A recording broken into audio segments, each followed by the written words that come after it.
औज़ुबिल्लाहिमिनश्शैतानिर्रजीम बिस्मिल्लाहिर्रहमानिर्रहीम। कैसे स्टूडेंट्स आप लोग ठीक ठाक हैं? तो if you remember we discuss in the last class some of the basic concept of accounting, so we are just continuing. यहाँ पे हमारे पास जो बेसिक कॉन्सेप्ट्स हैं, बेसिक टर्म्स हैं, उसमें हमारे पास क्या क्या आ रहा है। परचेजेस है, परचेज रिटर्न है, सेल्स हैं, सेल्स रिटर्न है, रेवेन्यू फ्रॉम ऑपरेशंस हैं, गुड्स एंड स्टॉक इन्वेंट्री है। तो हमने डिस्कस किया था परचेजेस क्या होती है, परचेज रिटर्न क्या होता है। मैं आपको दोबारा एक दफ़ा बता देता हूँ। जिसमें हमारा बिजनेस डील कर रहा होता है, जो चीज़ हम खरीदते हैं बेचने के लिए, वो हमारी कहलाती हैं purchases. The goods we bought for selling purpose, वो हमारी क्या कहलाती हैं? परचेजेस। मैंने आपको एग्जांपल दी थी, अगर आपको याद हो। अगर मेरा फर्नीचर का कारोबार है तो मैं फर्नीचर खरीदता हूँ, बेचता हूँ, खरीदता हूँ, बेचता हूँ, खरीदता हूँ, बेचता हूँ, तो मेरी परचेजेस है। जब मैं इसको खरीदूंगा तो मैं बोलूँगा परचेजेस, जब मैं इसको बेचूंगा तो मैं बोलूँगा सेल्स। अब सपोज मैंने खरीद ली, मेरा मेडिकल स्टोर है, मैंने दवाइयाँ खरीद रहा हूँ, तो ये मेरी परचेजेस हैं। अब कुछ दवाइयाँ ख़राब हो गई या ख़राब निकली या मुझे पसंद नहीं आई या फर्नीचर मुझे पसंद नहीं आया, उसमें डिफेक्टिव था, तो मैं इसको वापस करूँगा ना, तो वो मेरी कहलाती है purchase return. When goods are return to the supplier, जिससे हमने खरीद ली, हमने उसको वापस भेज दी। और सेल्स के बारे में मैंने आपको क्या बताया? सेल्स क्या होती है? जो चीज़ें हम बेचते हैं। जैसे मैंने फर्नीचर लिया था तो मेरी परचेज थी, अब जब मैं उसको बेचूंगा तो वो क्या आएगी? सेल्स। अच्छा, बेचूंगा मैं किसको? अपने कस्टमर्स को। तो कस्टमर को जब बेचूंगा तो उसको मैं क्या रिकॉर्ड करूंगा? वो मेरा सेल रेवेन्यू है।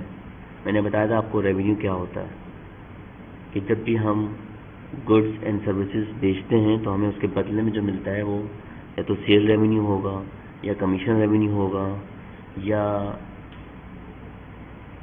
फी रेवेन्यू होगा, या रेंटल रेवेन्यू होगा। इसके साथ साथ अब मैंने माल बेचा, मैंने सामान बेचा, मैंने इन्वेंट्री बेची, अब वो मेरा कस्टमर जो है उसको पसंद नहीं आई, उसने मुझे रिटर्न कर दी, तो उसको हम बोलेंगे सेल रिटर्न। सेल रिटर्न क्या है? कि मैंने अपने कस्टमर को माल बेचा था, वो मुझे वापस करने आ गया। When goods are return from the customer, goods वापस आ रही हैं कस्टमर से, तो वो मेरी क्या कहलाएगी? Sale return. और उसमें बोलूँगा रिटर्न इनवर्ड। अगर रिटर्न इनवर्ड आपको मुश्किल लगता है तो आप छोड़ दें, कोई ऐसा मसला नहीं है। तो यहाँ 4 टर्म्स हैं, मैं दोबारा रिपीट कर देता हूँ। परचेजेस, जो मैं सामान खरीदता हूँ बेचने के लिए, वो मेरी परचेजेस है। परचेज रिटर्न, मैंने माल खरीदा था, डिफेक्टिव निकल आया, मैंने रिटर्न कर दिया, वापस कर दिया सप्लायर को, वो परचेज रिटर्न है।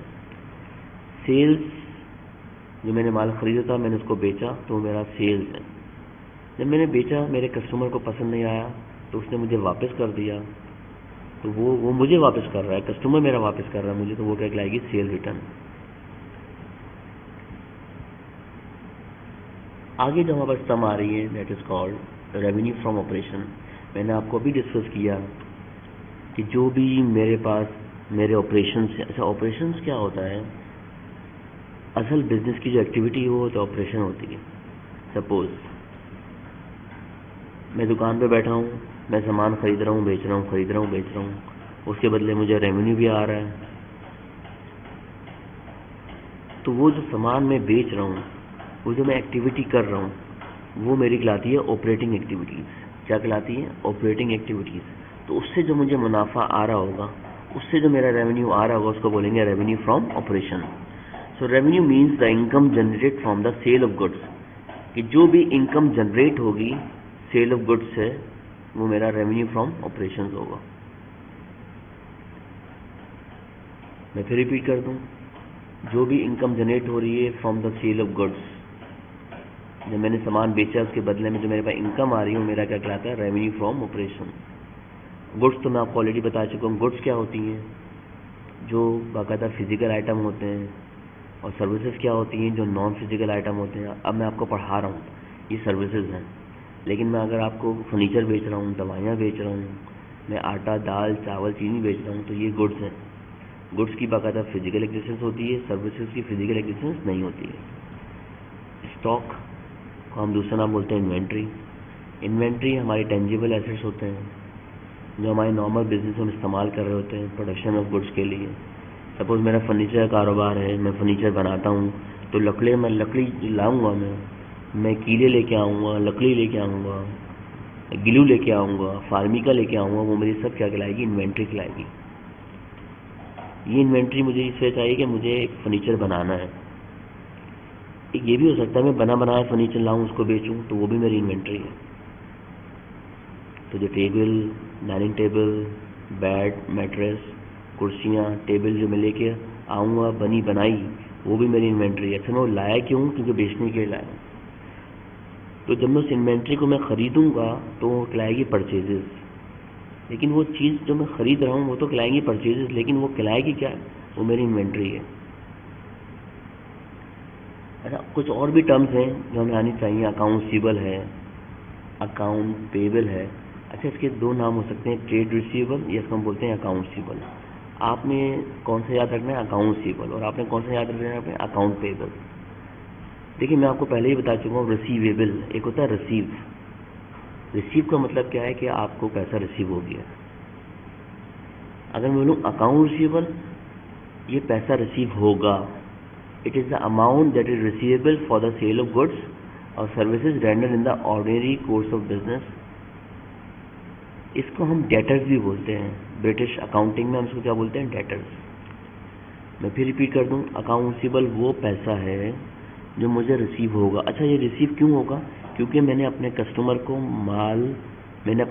को इन्वेंट्री बेची है, सेल किया है ऑन क्रेडिट। मैं फिर रिपीट कर रहा हूँ, मैंने सामान बेचा है ऑन क्रेडिट। ऑन क्रेडिट का मतलब है उधार में माल बेचा है।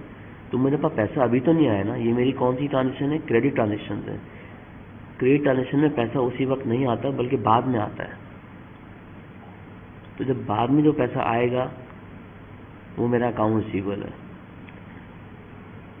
अच्छा, बिल रिसीवेबल क्या होता है? अगर मैं उसको बाकायदा बिल लिख के दे दूं कि आपको इतनी अमाउंट पे करनी है, अपने कस्टमर को बोलूँ मैं इतनी अमाउंट पे करनी है, इस डेट को पे करनी है, तो मैं उसको लिख के दे रहा हूँ, तो वो मेरा अकाउंट रिसीवेबल के बजाय क्या चेंज हो जाएगा? बिल रिसीवेबल हो जाएगा।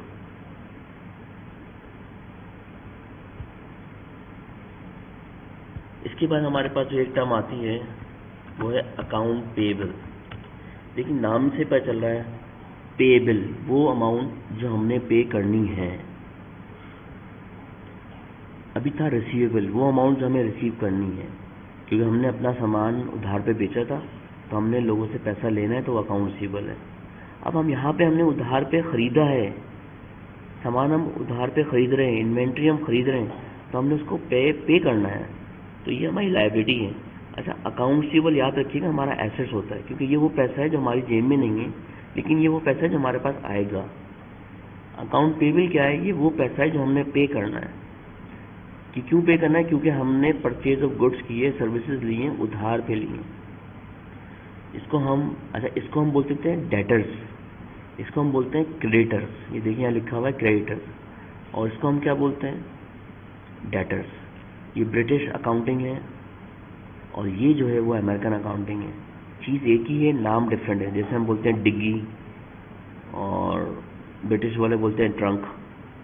तो अकाउंटिंग में फ़र्क नहीं है, सिर्फ टर्म्स का डिफरेंट है। ब्रिटिश इंग्लिश अलग है, अमेरिकन इंग्लिश अलग है। तो अकाउंट पेबल वो अमाउंट है जो हमने किसी को पे करनी है। सपोज मैं आपको बहुत सिंपल एग्जांपल दे दूं कि भाई हमने उधार पे सामान ले लिया, परचेज किया, इन्वेंट्री ऑन क्रेडिट। अब हमें एक हफ्ते बाद, 2 महीने बाद, 3 महीने बाद उसको वापस करना है, तो हमारे पर लायबिलिटी चढ़ेगी। वो लायबिलिटी लोन की नहीं है, वो लायबिलिटी क्या है? अकाउंट पेबल है। अच्छा, इसको हमने बताया क्रेडिटर वो पर्सन है जिसको हमें पे करना है। अच्छा, वही बात है, बिल से बिल आ गया। अगर मैं किसी को लिख के दे रहा हूँ कि हाँ भाई मैं तुम्हें पे करूँगा इस डेट को इतना अमाउंट, तो ये बात राइटिंग में आ जाती है, तो वो कहलाता है बिल्स पेबल, है हमारी लायबिलिटी। पेबल का वर्ड कहीं भी आ जाए वो लायबिलिटी है। फिर और भी चीज़ें हैं, कॉस्ट क्या होती है, वाउचर क्या होता है, डिस्काउंट क्या होता है। देखिए, कोई भी हम चीज़ खरीदते हैं तो हमें उसकी कॉस्ट पे करनी पड़ती है। कोई भी हम सर्विसेज लेते हैं हमें उसकी कॉस्ट पे करनी पड़ती है। अब हम बिजली इस्तेमाल कर रहे हैं तो हमें क्या इलेक्ट्रिक का बिल आ रहा है, हम फर्नीचर ले रहे हैं तो उसकी कोई ना कोई कॉस्ट होती है, किसी न किसी आइटम की कोई ना कोई कॉस्ट हमें पे करनी पड़ती है। तो दूसरी चीज़ क्या लिखा हुआ है, वाचर। वाचर क्या होती है, अगर आपने देखा होगा इनवॉइस को बोलते हैं वाचर। आप फर्नीचर खरीदते हो तो फर्नीचर तो आपने खरीद लिया, पैसे पे कर दिए, लेकिन आपको एक रसीद भी देगा, वो एक इनवॉइस भी देगा, आपको एक बिल भी देगा। उसको हम क्या नाम देते हैं, वाचर। डिस्काउंट क्या होता है, अब आपको पता है अच्छी तरह कि डिस्काउंट दो किस्म के होते हैं। एक तो हम कभी किसी को डिस्काउंट देते हैं या हमें डिस्काउंट मिलता है। एक बात हमेशा याद रखिएगा, अगर हम किसी को डिस्काउंट दे रहे हैं कि भाई चीज़ 20 रुपये की है, आप 15 रुपये की ले लो, तो हम डिस्काउंट 5 रुपये का दे रहे हैं तो ये हमारा एक्सपेंस है। और अगर हमें डिस्काउंट मिल रहा है तो ये हमारी इनकम है।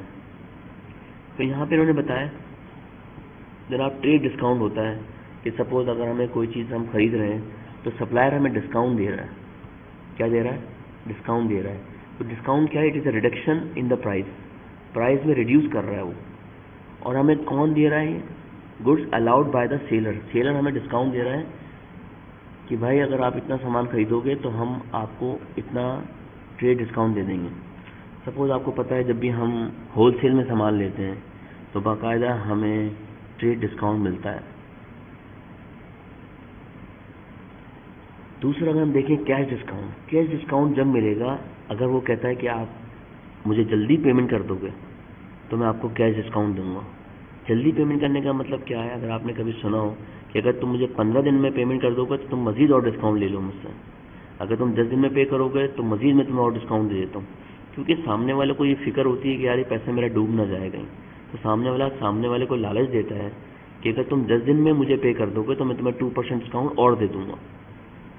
तो ये हम क्यों कर रहे होते हैं, ताकि हमें टाइमली पेमेंट मिल जाए। तो कैश डिस्काउंट और ट्रेड डिस्काउंट में फ़र्क है। ट्रेड डिस्काउंट क्या होता है, अगर हम कोई चीज़ बल्क में ले रहे हैं, डजन में ले रहे हैं, 5 डजन चीज़ ले रहे हैं, 1000 यूनिट ले रहे हैं, तो सप्लायर हमें डिस्काउंट देता है, तो ये कहलाता है ट्रेड डिस्काउंट। कैश डिस्काउंट कब होगा, जब हम उसको जल्दी पेमेंट कर देंगे या वो हमें जल्दी पेमेंट कर देगा। तो it is allowed for timely payment of the amount. देखिए कैश बहुत इंपॉर्टेंट है, हर बंदा चाहता है कैश उसको वक्त पे मिल जाए। तो सप्लायर बोलता है कि अगर तुम मुझे 10 दिन में पेमेंट कर दोगे तो मैं तुम्हें 2% डिस्काउंट और दे दूंगा,